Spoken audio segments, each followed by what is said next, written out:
ਦੀ student ਹਾਂ। ਅੱਜ ਮੈਂ ਤੁਹਾਨੂੰ ਸ਼੍ਰੀ ਗੁਰੂ ਤੇਗ ਬਹਾਦਰ ਜੀ ਦੇ 350ਵੇਂ ਸ਼ਹੀਦੀ ਦਿਵਸ ਨੂੰ ਮਨਾਉਂਦੇ ਹੋਏ ਸ਼੍ਰੀ ਗੁਰੂ ਤੇਗ ਬਹਾਦਰ ਜੀ ਦੀ ਬਾਣੀ ਬਾਰੇ ਕੁਝ ਗੱਲਾਂ ਦੱਸਾਂਗੀ।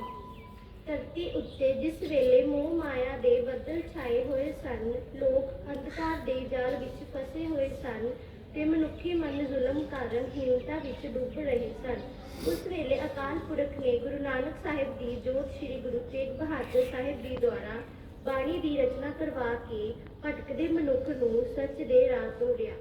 ਗੁਰੂ ਜੀ ਨੇ 15 ਰਾਗਾਂ ਵਿੱਚ ਬਾਣੀ ਰਚੀ, ਜਿਸ ਵਿੱਚ 59 ਸ਼ਬਦ ਅਤੇ 57 ਸਲੋਕ ਹਨ। ਇਹ ਸਾਰੀ ਬਾਣੀ ਸ੍ਰੀ ਗੁਰੂ ਗ੍ਰੰਥ ਸਾਹਿਬ ਜੀ ਵਿੱਚ ਦਰਜ ਹੈ।